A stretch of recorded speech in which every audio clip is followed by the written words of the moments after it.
bahwa nasab Ba'alwi yang menunjukkan Habib-Habib di Nusantara ini putus, bukan nasab Rasulullah, bukan. Berlandaskan apa saya menyatakan bahwa nasab Ba'alawi adalah nasab yang batil, nasab yang mardud, nasab yang tidak sahih, nasab yang munqati? Nah, yang marah-marah ini belum bisa membuktikan kesalahannya Kiai Imad dengan ilmiah, bukan hanya dengan marah-marah. Sampai sekarang belum ada. Sampai sekarang belum ada. Bahkan saya berani mengatakan itu adalah fiktif. Orang ini fiktif, tidak ada di Difar, tidak ada di Hadramaut, bahkan mungkin tidak ada di dunia-dunia. Assalamualaikum warahmatullahi wabarakatuh, sahabat Mirza TV dimanapun Anda berada, dan semoga teman-teman semua diberi kesehatan, kesuksesan, panjang umur, banyak rezeki, dan dimudahkan segala urusannya. Amin amin ya robbal alamin. Pada kesempatan kali ini izinkan saya mau berbagi ceramah agama dari Said Aqil Siraj, ya, yang mana Said Aqil Siraj juga ada pembahasan masalah tentang nasab, ya, dan di situ ada pertanyaan-pertanyaan dari para jemaah, ya. Yuk, seperti apa ceramahnya? Langsung saja menuju ke videonya. Let's go. Nak bertanya satu soalan yang agak kontroversial. Mutakhir ini di Indonesia itu ada yang viral tentang menggugat nasab habaib. Jadi Ba'alawi khususnya. Jadi saya teringin nak dengar langsung komentar daripada Syekh tentang perkara tersebut. Saya bukan spesialis nasab. Jadi begini, apa yang terjadi, ya. Ada seorang kiai dari Banten, namanya Kiai Imaduddin Utsman. Beliau melakukan penelitian dengan DNA, dengan literatur lama. Ternyata kesimpulan dia bukan saya nih, kesimpulan dia bahwa nasab Ba'alwi yang menunjukkan Habib-Habib di Nusantara ini putus, bukan nasab Rasulullah, bukan. Karena Ahmad Al-Muhajir bin Isa bin Naqib bin Ali Uraidi bin Ja'far Sadiq bin Muhammad Bakir bin Zainuddin bin Husain bin Ali bin Abi Talib tidak punya anak namanya Ubaidillah. Tidak punya anak namanya Ubaidillah. Sedangkan dalam silsilah habaib di sini semua berakhir pada Ubaidillah bin Ahmad Muhajir. Kecuali itu kata Imam, kecuali kalau ada bukti nyata pendapat saya ini salah. Sampai sekarang belum ada. Sampai sekarang belum ada. Hanya emosi, ya, hanya marah-marah gitu aja. Tapi secara ilmiah belum ada yang mampu menjawab pendapatnya Imad dengan ilmiah. Metode riset, metode DNA belum ada sampai sekarang. Sebenarnya itu masih pembahasan, masih penelitian. Tapi di Indonesia udah rame banget itu, karena masyarakat Indonesia cinta Habib, cium tangan Habib. Nah, ternyata oleh Kiai Imad dikatakan semuanya putus. Bahkan Azmat Khan itu bukan Habib. Padahal Sunan Gunung Jati atau waliullah yang dari Cirebon itu, Sunan Gunung Jati, Syekh Biatullah, itu putra dari Said Abdullah Azmat Khan dari India. Jadi Kiai Imad mengatakan bukan Habib itu. Saya bukan ahli nasab, jadi gak bisa menjawab. Cuma gitu aja jawabannya. Saya bukan ahli nasab. Masih dalam perdebatan. Kiai Imad kelebihannya punya data, punya teori, punya metode lah.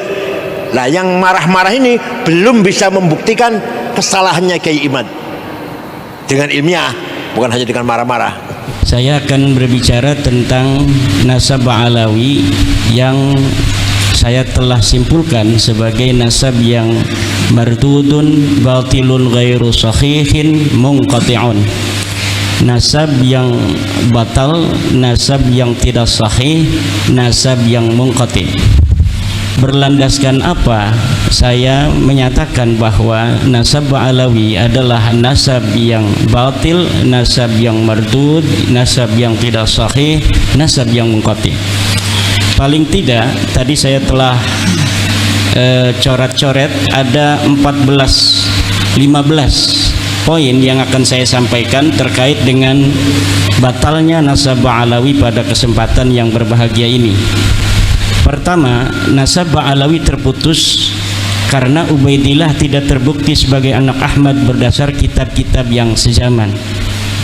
Tidak ada kitab-kitab yang sezaman yang menyatakan bahwa Ubaidillah ini adalah sebagai anak daripada Ahmad bin Isa. Ahmad bin Isa wafat pada 345 Hijriah. Kitab-kitab nasab yang banyak ditulis ketika itu, abad ke-4, ke-5, ke-6, ke-7, ke-8, dan ke-9, tidak mencatat nama Ubaidillah merupakan anak daripada Ahmad. Ahmad bin Isa tidak terbukti hijrah ke Yaman berdasarkan kitab-kitab abad ke-5 sampai abad ke-9. Di dalam kitab-kitab nasab yang telah ada mulai abad ke-5, juga kitab-kitab tarikh, kitab-kitab sejarah yang ada dari mulai abad ke-5 sampai abad ke-9 tidaklah menceritakan, tidaklah mereportase adanya hijrahnya Ubaidillah atau ayahnya Ahmad bin Isa ke Yaman. Bagaimana orang yang tidak hijrah ke Yaman kemudian bisa mempunyai keturunan di Yaman? Yang ketiga, makam Ahmad bin Isa yang ada di Hadramaut baru ditemukan di abad ke-9. Jadi makam Ahmad bin Isa yang hari ini sangat populer berada di Hadramaut Yaman, itu di dalam kitab tarikh saya temukan bahwa makam itu ditemukan pada abad ke-9 Hijriah. Artinya ketika wafat 345 Hijriah sampai abad ke-9 Hijriah itu telah berjalan 550 tahun. Makam itu dulunya tidak pernah dikenal orang. Ketika nasab Ba'alawi dikonstruksikan pada abad ke-9, bersamaan dengan itu pula lah makam-makam yang berkait dengan nasab itu kemudian perlu untuk dibangun untuk menjadi kekuatan klaim bahwa klaimnya nasab itu ada nama-nama tertentu sampai tersambungnya nasab mereka dengan Ahmad bin Isa, maka kekosongan nama-nama yang juga di dalamnya ada kekosongan makam-makam ini perlulah dibangun makam-makamnya itu sebagai bukti saksi buat masa-masa yang akan datang. Makam-makam palsu yang hari ini dibangun oleh seseorang yang diurut sebagai leluhur-leluhurnya adalah merupakan kejadian ulang daripada kejadian-kejadian masa lalu dari leluhur dia yang juga sama melakukan hal yang serupa, yaitu membangun makam baru yang sebelumnya tidak ada untuk yakini oleh orang lain bahwa itu adalah makam leluhurnya. Bagaimana pengurutan nasabnya ini sampai Ahmad bin Isa ada dibuktikan dengan makam yang kemudian dibangun, diberikan tanggal, diberikan titi mangsa sesuai dengan titi mangsa orang-orang yang diklaim ada pada abad itu, padahal orang-orang itu pun tidak ada, sebagaimana makam itu pun dulunya tidak ada. Kemudian batu nisan Muhammad Shahib Mirbat yang ada di Mirbat telah terbukti dibuat pada abad ke-9 atau 10 Hijriah. Sebagaimana kita ketahui dari pemaparan tulisan saya bahwa dari nama-nama Ba'alawi ke atas bukan hanya Ubaidillah yang tidak ada, tapi Ubaidillah punya anak namanya Alwi, Alwi punya anak namanya Muhammad, Muhammad punya anak namanya Alwi, Alwi punya anak namanya Ali, Ali punya anak namanya Muhammad Shahib Mirbat. Ini semuanya adalah orang yang tidak terreportase oleh sejarah apapun, baik di dalam kitab nasab maupun dalam kitab sejarah. Bagaimana orang yang tidak dicatat dalam kitab nasab kemudian pada abad 9 dibangun namanya, dicantumkan dalam kitab nasab yang hanya ditulis oleh keluarga mereka, dan kemudian dibangun kesejarahannya pada kitab-kitab sejarah yang juga ditulis oleh mereka.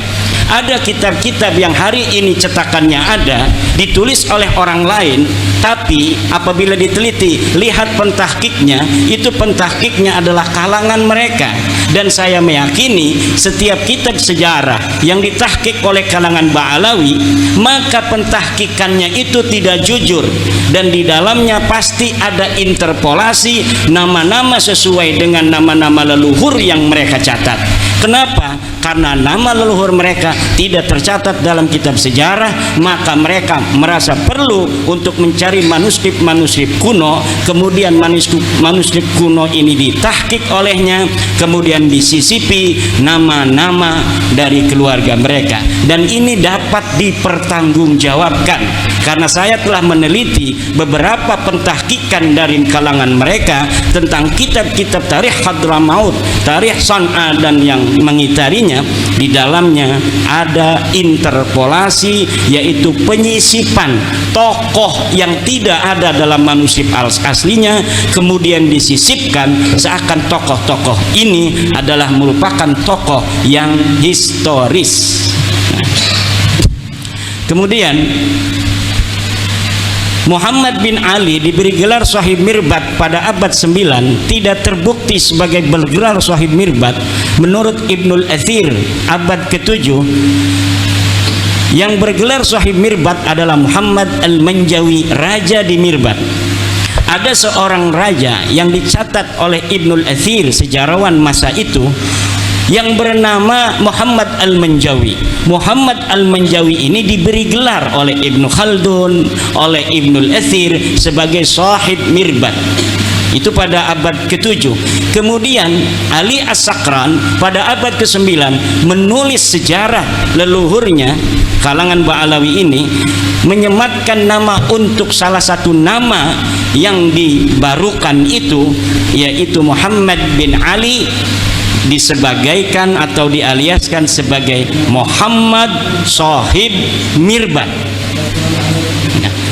Tadinya tidak ada gelar Muhammad Shahib Mirbat untuk leluhur mereka, tetapi karena ada pencatatan dari mereka bahwa Muhammad bin Ali ini pernah ke Mirbat, maka diberi gelarlah leluhurnya ini yang bernama Muhammad bin Ali dengan Muhammad Shahib Mirbat. Saya telah membaca kitab-kitab yang berkaitan dengan sejarah Mirbat dan sejarah Dhifar, serta ulama-ulama yang hidup pada sejaman dengan Muhammad bin Ali dalam tanda kutip Shahib Mirbat ini. Sama sekali tidak ada yang mencatat di samping kanan dan kirinya seorang ulama bernama Muhammad bin Ali yang digelari kemudian pada abad 9 dengan Shahib Mirbat dari kalangan Ba'alawi. Orang ini bukan hanya tidak bergelar Shahib Mirbat, tetapi juga kehistorisannya sangat dipertanyakan. Bahkan saya berani mengatakan itu adalah fiktif. Orang ini fiktif, tidak ada di Dhifar, tidak ada di Hadramaut, bahkan mungkin tidak ada di dunia acan. Seorang yang bernama Muhammad bin Ali ini. Lalu bagaimana mereka punya leluhur? Ya jelas mereka punya leluhur. Lalu leluhurnya siapa? Ya saya tidak tahu. Apakah namanya Muhammad bin Ali? Ya bisa jadi. Tapi yang jelas bukan Muhammad bin Ali yang hari ini kita kenal kesejarahannya sedemikian itu. Lalu bagaimana kok bisa begitu banyak kitab-kitab yang mencatat kesejarahannya hari ini? Bisa ratusan kitab tentang Shahib Mirbat. Bahkan orang Mirbat sendiri hari ini, sejarawan Mirbat, lihat apabila mereka menceritakan tentang Shahib Mirbat, mereka belum sadar kalau mereka mencatat nama seorang yang tidak ada pada zamannya. Hebatnya ini Muhammad Shahib Mirbat. Dan saya kalau dipertemukan dengan sejarawan Mirbat, sejarawan Dhifar, saya yakin orang Dhifar dan orang Mirbat sejarawannya itu akan langsung sadar kalau sudah bertemu dengan saya. Apabila saya berikan algoritma dari sosok Shahib Mirbat ini, sejarawan Dhifar, sejarawan Mirbat, sejarawan Hadramaut akan langsung sadar bahwa ada masalah dalam kesejarahan, terutama kesejarahan nasab daripada sadah-sadah mereka ini, terutama yang berkaitan dengan klaim glorifikasi dari keluarga Ba'ali dalam ilmu pengetahuan, dalam tasawuf, dan dalam peran-peran kesejarahannya di masa itu yang berkaitan dengan politik, sosial, dan sebagainya. Bahkan saya sekarang sedang mencari orang yang bisa mempertemukan saya dengan para pakar-pakar sejarah di Yaman agar mereka tercerahkan. Yang saya ingin ketemukan adalah para pakar-pakar sejarawan yang tidak ada kaitan dengan Ba'alawi, yang insya Allah apabila dia itu bisa bertemu, maka itu akan langsung gampang sadar daripada orang-orang yang mempunyai subjektivitas dengan kalangan Ba'alawi. Dan saya meyakini itu, apabila algoritma ini sedikit dibuka, sadar mereka dengan itu, maka sejarah Yaman hari ini yang terbentuk begitu kokoh akan rungkat. Bukan hanya sejarah nasab Ba'alawi, tapi sejarah Yaman, sejarah Mirbat yang hari ini ada, rungkat semua.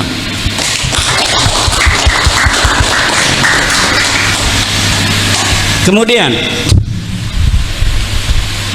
Abdullah bin Shahib Mirbat yang tercatat dalam kitab Al-Ghurar abad 10 sebagai anak Shahib Mirbat yang mendapat ijazah dari Muhammad Al-Qala'i adalah fiktif. Saya telah menusuri kisah-kisah seseorang yang bernama Abdullah yang disebut sebagai anak Muhammad Shahib Mirbat, yang disebut mendapatkan ijazah dari seorang ulama besar yang tercatat dalam kitab apapun, bukan hanya dalam kitab sejarah, tapi dalam kitab fikih, dalam kitab-kitab yang lainnya, yang bernama Muhammad bin Ali Al-Qala'i. Muhammad bin Ali Al-Qala'i seorang ulama besar di Mirbat yang hidup sejaman dengan tokoh fiktif Muhammad Shahib Mirbat. Ini dikatakan dia memberikan ijazah kepada seseorang bernama Abdullah, Syarif Abdullah. Kemudian Syarif Abdullah ini disebutkan sebagai anak daripada Muhammad Shahib Mirbat Ba'alawi. Saya meyakini nama ini bukan untuk Abdullah bin Muhammad Shahib Mirbat. Adapun dikatakan bahwa Abdullah ini bin Muhammad Shahib Mirbat adalah pencaplokan sebuah manuskrip tentang ijazah yang tidak diketahui dia bin siapa, kemudian dialiaskan sebagai anak Muhammad Shahib Mirbat. Untuk apa? Agar kesejarahan leluhur mereka tercatat dalam bukti-bukti manuskrip yang dapat ditelusuri. Yang dapat ditelusuri nama Abdullah karena dia mendapatkan ijazah, tetapi Abdullah ini tidak diketahui siapa ini Abdullah. Dikatakan bahwa Abdullah ini adalah anak Muhammad Shahib Mirbat. Muhammad Shahib Mirbatnya mana? Fiktif. Tidak ada Muhammad Shahib Mirbat yang bernama Muhammad bin Ali Ba'alawi. Muhammad bin Ali Ba'alawi atau disebut juga Muhammad bin Ali Qalikosam. Saya dapat menyatakan dengan tegas bahwa orang ini fiktif. Tidak ada ulama tarikh yang menulis kesejarahan tokoh ini. Tidak ada ulama nasab yang mu'tamadah, yang bisa dipegang keulamaannya dalam ilmu nasab, yang mencatat seseorang bernama Muhammad bin Ali yang hidup sezaman dengan Muhammad bin Ali Al-Qala'i. Kemudian Jadid yang terdapat dalam kitab As-Suluk tidak terbukti sebagai saudara dari Alwi. Jadi ada kitab sejarah yang kitab sejarah ini adalah mu'tamadah yang bisa dijadikan pegangan untuk sejarah Yaman. Disebutkan ada seorang bernama Jadid yang disebut seorang syarif. Lalu keluarga Ba'alawi pada abad 9 mengatakan bahwa Jadid ini adalah saudara dari leluhur mereka yang bernama Alwi. Dengan demikian kekosongan kesejarahan mereka dalam kitab-kitab tarikh itu mudah-mudahan menurut mereka bisa terpenuhi dengan adanya nama Jadid yang dicatat dalam kitab As-Suluk. Bagaimana caranya? Dengan mengakui Jadid ini sebagai saudara dari leluhur mereka yang bernama Alwi. Dan ini pun nanti akan terjadi pada seorang ulama bernama Salim bin Basri, yang kemudian Salim bin Basri ini yang tercatat dalam kitab-kitab sejarah itu diambil namanya, dialiaskan bapaknya yang bernama Basri sebagai saudara daripada Alwi. Jadi dari sini ngambil supaya kuat. Ternyata yang diambil ini polanya sama. Setelah diambil namanya sebagai bagian dari keluarga mereka, lihat hari ini dalam kitab Syamsul Dhahirah, orang-orang yang tercatat dalam sejarah ini diingkiratkan, dikatakan bahwa mereka tidak mempunyai keturunan. Lihat nama Abdullah bin Sahib Mirbat, inqarada, tidak punya keturunan. Lihat Jadid, inqarada fi al-qarnis fi akhiri qarnis sitti, dia ingkirat di akhir abad 6. Kemudian lihat Salim bin Basri, demikian pula dikatakan bahwa keturunannya ingkirat pada akhir abad ke-6. Semua orang-orang yang ada di dalam buku-buku tarikh, dalam buku-buku sejarah yang diambil nilai-nilai sejarahnya, kemudian sosok keturunannya dikatakan tidak ada. Sementara orang-orang yang sama sekali tidak dicatat dalam sejarah seperti Muhammad Sahib Mirbat itu kemudian berketurunan sampai hari ini. Ini yang terjadi dengan nasab Ba'alawi. Kemudian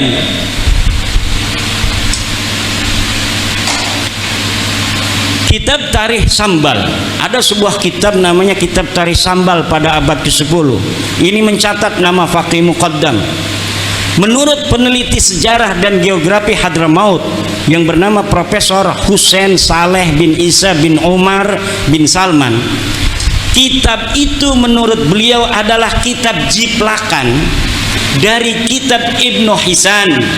Nah, kitab yang ada di abad-abad sebelumnya diambil kemudian dijiplak, tidak di atas namakan Ibnu Hisan, tapi di atas namakan orang yang berada di abad 10 yang bernama Syekh Sambal Ba'alawi, tetapi kemudian isinya ditambah. Jadi ini ada pola baru. Kalau pola-pola yang dulu saya temukan, manuskrip dicari, kemudian manuskripnya ditulis, setelah manuskripnya restorasi, kemudian disisipkan nama-nama yang tidak ada di dalam manuskrip asli untuk dicetak sehingga nama yang tidak ada ini menjadi ada dan kemudian dianggap sebagai apa yang ada dalam manuskrip aslinya. Nah, tetapi yang baru ini yaitu kitab Tarikh Sambal, manuskrip Ibnu Hisan, Tarikh Ibnu Hisan ditemukan, tapi tidak ditahqiq, malah kemudian diambil beberapa lembar, kemudian disusun sedemikian rupa seakan-akan ini adalah karyanya, dimasukkan nama-nama Ba'alawi, kemudian diberikan nama atau pengarang Syekh Sambal. Jangankan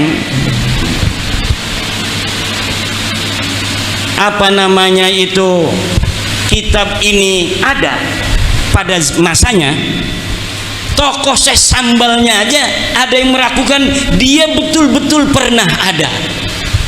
Jadi yang disebut Syekh Sambal dari keturunan Ahmad bin Isa ini, para tokoh sejarawan di Yaman itu ada yang tidak percaya kalau Syekh Sambal ini pernah ada pada abad 10.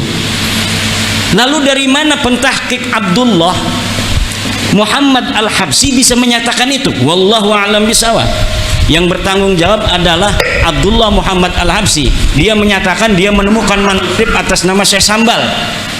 Kemudian dia mencetaknya. Ternyata setelah diteliti oleh pakar sejarah, ini kitab bukan milik Syekh Sambal, tapi sebagian diambil dari kitab Ibnu Hisan, kemudian ditaruhin nama Syekh Sambal yang disebutkan sebagai keturunan dari Ba'alawi. Jadi ini sangat luar biasa sekali. Polanya pola beda lagi, pola baru gitu, modus baru gitulah. Kemudian Kitab Al-Baha fi Tarikh Hadramaut karya Abdurrahman bin Ali bin Hisan, abad ke-9. Nah, ini yang dijiplak ini kitab ini. Kitab yang tadi saya sebutkan Tarikh Sari Sambal itu adalah jiplakan dari Ibnu Hisan. Ibnu Hisan ini menulis sebuah kitab namanya Al-Baha fi Tarikh Hadramaut. Pengarangnya namanya Abdurrahman bin Ali bin Hisan, wafat 818 Hijriah. Kitab ini pun ditahqiq oleh orang yang sama, yaitu Abdullah Muhammad Al-Habsyi, dan di dalamnya disisipkan nama-nama Ba'alawi. Kalau tidak percaya, silahkan siapa yang mau mencari manuskrip aslinya daripada Al-Baha fi Tarikh Hadramaut itu, yang di dalamnya, di dalam versi cetak hari ini kita dapatkan nama-nama Ba'alawi. Saya berani bertaruh bahwa di dalam manuskrip aslinya tidak ada nama-nama Ba'alawi yang tercatat. Jadi tidak perlu sibuk-sibuk saya untuk mencari manuskrip, karena saya telah meyakininya. Bagaimana meyakininya? Mau itu hanya husnudon berarti atau suudon? Karena polanya sudah ketahuan. Kalau 1, 3, 5, selanjutnya itu adalah 7 dan 9. Kalau kita katakan 1, 3, 5, selanjutnya itu adalah 7, 9, dan 11. Kalau kita katakan 2, 4, 6, maka selanjutnya adalah 8, 10, 12. Tidak perlu kita menghitung-hitung dengan kalkulator. Kita akan tahu bahwa setelah 1, 3, 5 adalah 7 dan 9. Kita punya ilmu, punya otak yang diberikan Allah, ngapain kita susah-susah? Kalau pola algoritma itu sudah kita tebak. Kalau tidak percaya, silahkan buktikan. Jangan kita disuruh cari manuskrip. Yang tidak percaya bahwa saya katakan dia bohong, harus nyari manuskripnya. Gus Rumel, kenapa Kiai Iman nggak cari manuskrip Alwi bin Thohir itu?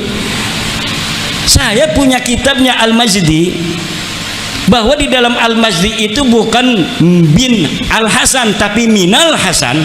Lalu Alwi bin Thohir abad 14 dia palsukan, minnya itu dirubah menjadi bin, akhirnya salah, beda pengertiannya. Kata Gus Rumel, Alwi bin Thohir berdasarkan manuskrip yang dia lihat. Mana manuskripnya? Dia tidak bilang dari manuskrip mana. Sementara Al-Majdi ketika mengatakan itu adalah Minal Hasan, itu berdasarkan manuskrip, dan manuskripnya disebutkan dalam mukaddimah. Ini manuskrip ditemukan di anu, dipegang anu, ditulis tanggal sekian, tahun sekian. Uqudul Almas itu ditulis abad ke-14 tanpa manuskrip. Katanya mengaku melihat manuskrip tanpa menyebutkan manuskripnya ada di mana, ditulis oleh siapa dan tahun berapa. Sementara Uqudul Almas ini Al-Majdi, ketika salinannya itu dicetak menjadi sebuah kitab, menyebutkan bahwa salinannya ditulis pada abad ke-12. Salinannya sekarang ada di perpustakaan anu, ditulis oleh Mang Anu. Lalu sesuatu yang berdasarkan alamat yang jelas melawan sesuatu di abad 14 yang tidak punya alamat sama sekali, mana yang menang dan mana yang harus dipertanggungjawab? Ini yang terjadi. Kemudian kitab Al-Imam Al-Muhajir, ada sebuah kitab namanya Al-Imam Al-Muhajir, ditulis oleh Muhammad Dia Shihab, ini ada di Indonesia, dan Abdullah bin Noh, ini seorang ulama di Bogor, ditulis tanpa referensi sejaman. Kitab ini menerangkan tentang tokoh yang bernama Al-Imam Ahmad Al-Muhajir. Semuanya lengkap, ini binnya anu, belajarnya di anu, pergi ke anu dan sebagainya, tetapi tanpa referensi kitab pada masanya. Bahkan sampai abad ke-9 tidak bisa disebutkan satupun kitab apa yang menjadi referensinya. Lalu referensinya bab berapa? Ya referensi unggulan Ba'alawi, yaitu Al-Burqatul Musyiqah dan Al-Jauharus Syafaf. Hanya itu saja mentoknya. Dengan satu lagi kitab Al-Ghurar di abad ke-10. Kitab Al-Ghurar, nah ini yang tadi saya sebutkan, Ba'alawi abad 10, yang menjadi salah satu buku referensi utama nasab Ba'alawi, hanya mempunyai referensi dari abad ke-9, yaitu kitab Al-Burqah dan kitab Al-Jauharus Syafaf. Jadi abad 10 sudah nambah tuh. Tadinya abad 9 hanya ada Al-Burqah dan Al-Jauharus Syafaf. Abad 10 nambah satu, namanya Al-Ghurar. Nanti ada lagi kitab karangan Abu Bakar Al-Idrus, ada 4. Nanti tumbuh lagi. Nanti abad 11 makin banyak. Abad 12 makin banyak. Sehari ini ratusan kitab menyatakan nasab Ba'alawi dan sejarahnya. Tetapi semuanya akan mentok dan habis pada abad ke-9. Referensinya tidak akan bisa nganclong ke abad ke-8, abad ke-7, abad ke-6, abad ke-5 dan abad ke-4. Karena memang semuanya is nothing. Orang ini tidak pernah ada. Nah, itu.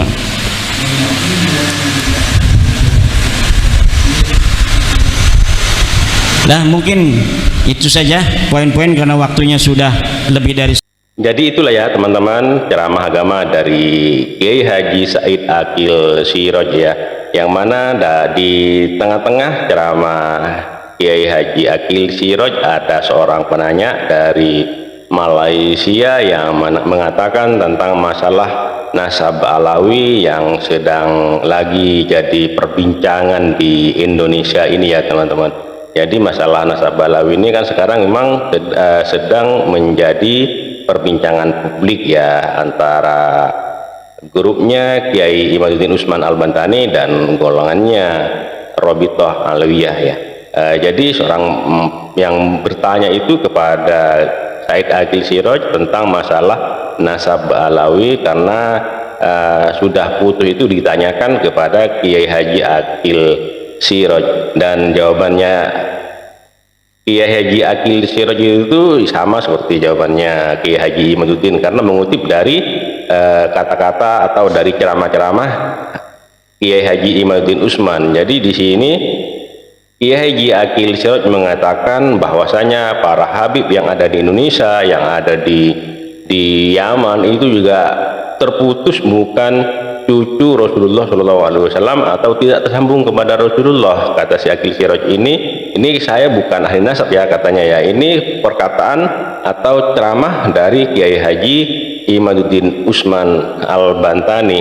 Jadi Kiai Haji Imaduddin Usman Al-Bantani ini punya data, punya teori, dan punya semuanya. Tapi kalau yang sebelah, yang sana itu tidak punya apa-apa, hanya bisanya marah-marah dan tidak bisa menjawab tesisnya Kiai Haji Imaduddin Usman Al-Bantani ini, katanya Aqil Siraj ya. Yang sana itu hanya marah-marah, sampai sekarang tidak bisa menjawab. Dan memang Ba'alawi ini, Habib-habib bangsa Ba'alawi ini memang bukan cucu Nabi, terkonfirmasi putus, kata si Aqil Siraj ya, menirukan dari ceramah Kiai Haji Imaduddin Usman Al-Bantani. Oke, terima kasih buat teman-teman semua. Mohon maaf apabila ada kata-kata yang salah, yang kurang berkenan, mohon dimaafkan.